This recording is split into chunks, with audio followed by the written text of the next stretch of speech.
ಕಾಶಿ ಜ್ಯೋತಿರ್ಲಿಂಗ ದರ್ಶನ ಪಡೆಯಬೇಕೆಂಬುವವರಿಗೆ ಇಲ್ಲಿದೆ ಸಂತಸದ ಸುದ್ದಿ. ಶಿವಮೊಗ್ಗದಿಂದ ಹೊರಡಲಿರುವ ಕಾಶಿ ಅಯೋಧ್ಯ ಯಾತ್ರೆಯಲ್ಲಿ ಹಿಂದೂ ಸಂಪ್ರದಾಯದ ಪ್ರಮುಖ ಯಾತ್ರಾ ಕೇಂದ್ರವೆಂದು ನಂಬಲಾದ ಕಾಶಿಯ ಜ್ಯೋತಿರ್ಲಿಂಗ ದರ್ಶನ, ಅಯೋಧ್ಯ, ಸೀತಾಮಡಿ, ಗಯಾ ಮತ್ತು ಬುದ್ಧಗಯಾ ಕ್ಷೇತ್ರಗಳಿಗೆ ಭೇಟಿ ನೀಡಲಿದ್ದೇವೆ. ತಿಂಡಿ ಊಟದ ವ್ಯವಸ್ಥೆ ಜೊತೆಗೆ ವಿಶ್ರಾಂತಿ ಪಡೆಯಲು ರೂಮ್ ವ್ಯವಸ್ಥೆ ಕೂಡ ಇರುತ್ತದೆ.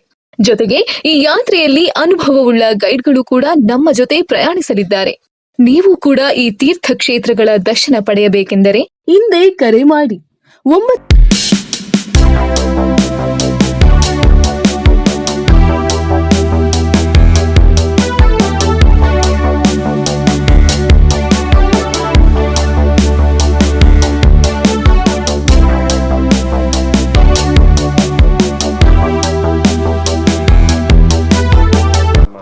ಆ ವಿಷಯಕ್ಕೆ ಸಂಬಂಧಪಟ್ಟ ಹಾಗೆ ಈ ಪತ್ರಿಕಾಗೋಷ್ಠಿಯನ್ನು ಮಾಡ್ತಿದ್ದೀವಿ. ಪತ್ರಿಕಾ ಮಿತ್ರರು ನಾವು ಯಾವುದೇ ಪೂರ್ವಗ್ರಹ ಪೀಡಿತರಾಗಿ ಈ ಪತ್ರಿಕಾಗೋಷ್ಠಿಯನ್ನು ಮಾಡ್ತಿಲ್ಲ. ನಮ್ಮ ಉದ್ದೇಶ ಅಷ್ಟೇ. ಮೊದಲನೇದಾಗಿ ಸರ್ಕಾರ ಏನು SITಯನ್ನು ನೇಮಿಸಿದೆ, ಇದಕ್ಕೆ ಹೃದಯಪೂರ್ವಕವಾಗಿ ಸ್ವಾಗತಿಸ್ತಾ ಜವಾಬ್ದಾರಿಯುತ ಮುಖ್ಯಮಂತ್ರಿಯಾಗಿ ಆ ಘಟನೆಗೆ SITಯನ್ನು ನೇಮಿಸಿದ್ದಕ್ಕೆ ಸರ್ಕಾರ ಮತ್ತು ಸಿದ್ದರಾಮಯ್ಯ ಅವರಿಗೆ ಅಭಿನಂದಿಸಿ, ನಮ್ಮ ಪತ್ರಿಕಾಗೋಷ್ಠಿಯ ವಿಷಯ ಅಷ್ಟೇ. ಏನು ಸುಮಾರು ವರ್ಷಗಳಿಂದ 1983ರಲ್ಲಿ ಕರ್ನಾಟಕದ ಅಸೆಂಬ್ಲಿಯಲ್ಲಿ ಸನ್ಮಾನ್ಯ ಬಂಗಾರಪ್ಪನವರು ಮತ್ತು ಬೇರೆ ಬೇರೆ ಇವರುಗಳು ಧರ್ಮಸ್ಥಳದ ವಿಷಯವನ್ನು ಕುರಿತು ಮಾತನಾಡಿದರು. ರಾಮಕೃಷ್ಣ ಹೆಗಡೆ ಮುಖ್ಯಮಂತ್ರಿ ಇದ್ದಾಗ ಅಲ್ಲಿ ಕೆಲವು ಸಾವುಗಳು ಸಂಭವಿಸ್ತಾ ಇದೆ, ಅನಾಚಾರಗಳು ನಡೀತಾ ಇದೆ, ಈ ಬಗ್ಗೆ ತನಿಖೆ ಆಗಲಿ ಅಂತೇಳಿ. ಇದೆಲ್ಲ ಬೆಳವಣಿಗೆಗಳ ನಡುವೆ ಸುಪ್ರೀಂ ಕೋರ್ಟ್ನ ನ್ಯಾಯವಾದಿಗಳಾದಂತಹ ವಕೀಲರಾದ KV ಧನಂಜಯ ಅವರ ಮುಂದೆ ಒಬ್ಬ ವ್ಯಕ್ತಿ ಹಾಜರಾಗಿ, ನಾನು 2014ರವರೆಗೆ ಧರ್ಮಸ್ಥಳದಲ್ಲಿದ್ದೆ. ಆ ಸಂದರ್ಭದಲ್ಲಿ ನಾನು ನೂರಾರು ಬಾಡಿಗಳನ್ನು ಹೂತಿದ್ದೇನೆ ಮತ್ತು ಅದು ನನಗೆ ಈಗ ಪಾಪ ಪ್ರಜ್ಞೆ ಕಾಡ್ತಾ ಇದೆ. ನನ್ನ ಆತ್ಮವಂಚನೆಯನ್ನು ಮಾಡ್ಕೊಂಡು ನಾನು ಬದುಕೋಕ್ಕಾಗಲ್ಲ. ನನ್ನ ಜೀವ ಭಯದಿಂದ ನಾನು ಮತ್ತು ನನ್ನ ಕುಟುಂಬ ಬೇರೊಂದು ರಾಜ್ಯದಲ್ಲಿ ಹೋಗಿ ವಾಸವಾಗಿದ್ವಿ. ನಾನು ಮಣ್ಣು ಮಾಡಿರ್ತಕ್ಕಂಥ ಎಲ್ಲ ದೇಹಗಳು ಸಹ, ಭಾಳಷ್ಟು ದೇಹಗಳು 12ರಿಂದ 15 ವರ್ಷದ ಹೆಣ್ಣು ಮಕ್ಕಳುಗಳು, ಕೆಲವು ಪುರುಷ ಇದ್ದರು, ಕೆಲವು ಹೆಣ್ಮಕ್ಳುಗಳ ಮುಖದ ಮೇಲೆ ಆ್ಯಸಿಡ್ ಬಿದ್ದಿತ್ತು. ಈ ಥರದ ಎಲ್ಲ ಒಂದಿಷ್ಟು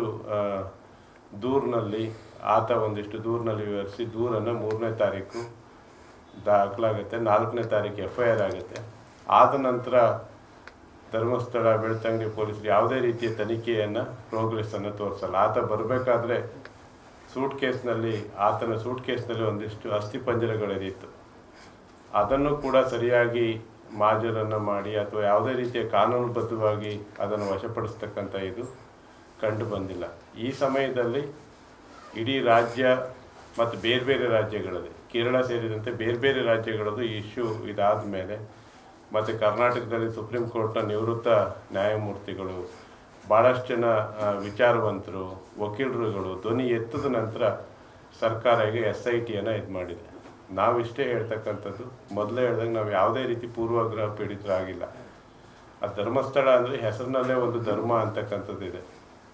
ನಾವು ಇಲ್ಲಿ ಹೇಳ್ತಕ್ಕಂಥದ್ದು ಅಲ್ಲಿಯ ದೇವರಾಗಲಿ, ಕ್ಷೇತ್ರದ ಮಹಿಮೆನೋ ಅಥವಾ ಇನ್ಯಾವುದ್ರ ಬಗ್ಗೆನೂ ನಾವು ಆಕ್ಷೇಪವನ್ನು ಎತ್ತಾ ಇಲ್ಲ. ಯಾರು ಮಾಡಿದ್ದಾರೆ ಅಂತಲೂ ಕೂಡ ನಾವು ಹೇಳ್ತಾರೆ. ನಾವು ಏನು ದೂರಿದೆ, ಈಗ ಏನು ಒಬ್ಬ ವ್ಯಕ್ತಿ ಬಂದು ವಕೀಲರ ಜೊತೆಗೆ ಪೊಲೀಸ್ ಮುಂದೆ, ನ್ಯಾಯಾಧೀಶರ ಮುಂದೆ ಹೋಗಿ 164 ಸ್ಟೇಟ್ಮೆಂಟನ್ನು ಏನು ಕೊಟ್ಟಿದ್ದಾರೆ, ಅದರ ಪ್ರಕಾರ ನ್ಯಾಯಯುತವಾದಂಥ ತನಿಖೆ ಆಗಬೇಕು. ಮತ್ತು ಅಲ್ಲಿ ಆತ ಎಲ್ಲೆಲ್ಲಿ ಬಾಡಿಗಳನ್ನು ಹೂತಿದ್ದೀನಿ ಅಂದರೆ ಅದನ್ನು ತೆಗೆದು ಅದರ ಶವ ಪರೀಕ್ಷೆಯಾಗಿ FSL ರಿಪೋರ್ಟ್ಗಳು ಬರಬೇಕು. ಅದು ತುರ್ತಾಗಿ ಆಗಬೇಕು ಅಂತ. ವಿಳಂಬ ಆದಷ್ಟು ಕೂಡ ಸಾಕ್ಷಿಗಳು ನಾಶ ಆಗ್ತಕ್ಕಂಥದ್ದಿರುತ್ತೆ. ಇಲ್ಲಿ ಇದಕ್ಕೆ ಯಾವುದೇ ರೀತಿಯ ಧರ್ಮದ ಅಥವಾ ಧರ್ಮ ವಿರೋಧಿತನದ ಅಥವಾ ಯಾವುದೇ ರೀತಿಯ ಬಣ್ಣವನ್ನು ಕಟ್ಟಬೇಕಾಗಿಲ್ಲ. ಈಗಾಗಲೇ ಮೊನ್ನೆಯಿಂದ ಅದಕ್ಕೆ ಪ್ರತಿಯಾಗಿ ಒಂದು ಬೆಳ್ತಂಗಡಿ ಮತ್ತು ಉಜಿರೆಯ ಸುಮಾರು 2013ರಿಂದ 2020ರವರೆಗೆ ಸುಮಾರು 98 ಪ್ರಕರಣಗಳು ಅಸಹಜ ಸಾವುಗಳು ಅಂತೇಳಿ ದಾಖಲಾಗಿದ್ವು ಅಂತೇಳಿ ಒಂದು ವರದಿಯನ್ನು ಕೊಟ್ಟಿದ್ದಾರೆ.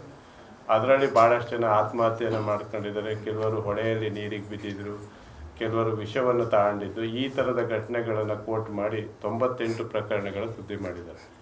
ಅದು ಏನೇ ಇರ್ಬೋದು, ಆ 98 ಪ್ರಕರಣಗಳು ಆ ರೀತಿ ಅಸಹಜ ಸಾವಾಗಿದ್ದರೆ, ಕಂಪ್ಲೇಂಟ್ ಆಗಿದ್ದರೆ ಪೊಲೀಸರು ಅದನ್ನು ತನಿಖೆಯನ್ನು ಮಾಡಿ ಮಾಜೂರು ಮಾಡಿ ಅಲ್ಲಿ ಶವ ತನಿಖಾ ವರದಿ PM ರಿಪೋರ್ಟ್ ಇರುತ್ತೆ, ಪೋಸ್ಟ್ ಮಾರ್ಟಮ್ ರಿಪೋರ್ಟ್ ಇರುತ್ತೆ, ಅವೆಲ್ಲವೂ ಇರುತ್ತೆ. ಇಲ್ಲಿ ಅವರ ಈ ಕ್ಲಾರಿಫಿಕೇಶನ್ ರೀತಿ ಕೊಟ್ಟಂಥ ವರದಿಗೂ ಅಥವಾ ಯಾರು ಕೆಲವು ಮಾಧ್ಯಮಗಳಲ್ಲಿ ಬರ್ತಕ್ಕಂಥ ವರದಿಗೂ ಮತ್ತು ಈತ ಮೊನ್ನೆ ಒಬ್ಬ ವ್ಯಕ್ತಿ ಬಂದು ಸ್ವದೂರನ್ನು ಕೊಟ್ಟು ಸ್ವಇಚ್ಛೆ ಹೇಳಿಕೆಯನ್ನು ಕೊಟ್ಟಂಥ ಇದಕ್ಕೂ ಭಾಳಷ್ಟು ವ್ಯತ್ಯಾಸಗಳು ಬರ್ತಾ ಇದೆ. ಹಾಗೂ ಇವೆಲ್ಲಗಳ ಆಧಾರದ ಮೇಲೆ ಒಂದು ನ್ಯಾಯಯುತ ತನಿಖೆ ಆಗಬೇಕು. ಯಾರೇ ತಪ್ಪಿತಸ್ಥರಾದರೂ ಕೂಡ ಇಲ್ಲಿ ಶಿಕ್ಷೆ ಆಗಬೇಕು. ಎಲ್ಲೋ ಒಂದು ಧಾರ್ಮಿಕ ಕಾರಣಕ್ಕೆ ಅಥವಾ ಇನ್ಯಾವುದೋ ಕಾರಣಕ್ಕೆ ಯಾರೂ ಕೂಡ ವಿರೋಧಿಸ್ತಿಲ್ಲ. ಅದರಲ್ಲಿ ಅನ್ಯಾಯವಾಗಿದೆ. ಅದು ಸೌಜನ್ಯ ತಾಯಿಯ ಕಣ್ಣೀರಾಗಿರ್ಬೋದು ಅಥವಾ ಇನ್ನೊಂದು ವೈದ್ಯೆ ಏನದು ಅನನ್ಯ ಭಟ್ ತಾಯಿಯ ಕಣ್ಣೀರಾಗಿರ್ಬೋದು. ಆ ಕಣ್ಣೀರಿಗೆ ಒಂದು ನ್ಯಾಯ ಸಿಗಬೇಕು. ಆ ಥರ ನೋಡಿ, ಕೇರಳದ ಕಣ್ಣೂರಿನಲ್ಲಿ ಅವಿನಾಶ್ ಅಂತಕ್ಕಂಥವ್ರು ಅಲ್ಲಿ ಹೋಗಿ ಕಣ್ಣೂರು ಡಿಸ್ಟಿಕ್ನಲ್ಲಿ ದೂರನ್ನು ಕೊಡ್ತಾರೆ. ಮನೆ ಅಲ್ಲೊಂದು ದೂರು ದಾಖಲಾಗಿದೆ. ಇಲ್ಲಿ ಪೊಲೀಸರು ಕೆಲಸ ಮಾಡಿಲ್ಲ ಅಂತೇಳಿ. ಇವೆಲ್ಲ ತನಿಖೆಗಳು ನ್ಯಾಯಸಮ್ಮತವಾಗಿ ಆಗಬೇಕು. ಸರ್ಕಾರ ಏನು SITಯನ್ನು ನೇಮಿಸಿದೆ, ಈ SITಗೆ ಸಂಪೂರ್ಣ ಸ್ವಾತಂತ್ರ್ಯವನ್ನು ಕೊಡಬೇಕು. ಮತ್ತು ಅತ್ಯಂತ ಕರ್ನಾಟಕದಲ್ಲೇ ಪ್ರಾಮಾಣಿಕರು ಅಂತಕ್ಕಂಥ ಹೆಸರು ಪಡೆದಿರ್ತಕ್ಕಂಥ ಅಧಿಕಾರಿಗಳು ಆ ಟೀಮ್ನಲ್ಲಿದ್ದಾರೆ. ಅವರಿಗೆ ಬೆಂಬಲವನ್ನು ಕೊಡಬೇಕು. ಒಬ್ಬ ನಾಗರಿಕರಾಗಿ ನಮ್ಮ ಜವಾಬ್ದಾರಿ ಅಷ್ಟೇ. ನಾವು ಕೂಡ ಹೇಳ್ತಿದ್ದೀವಿ, ಅಲ್ಲಿ ಏನು ಸತ್ಯಾಂಶ ಇದೆ ಅದು ಹೊರಗೆ ಬರಲಿ. ಅದರಲ್ಲಿ ಎಷ್ಟೇ ದೊಡ್ಡ ವ್ಯಕ್ತಿಗಳಿದ್ದರೂ ಅವರ ಸತ್ಯಾಂಶವನ್ನು ಹೊರಗೆ ತರಲಿ.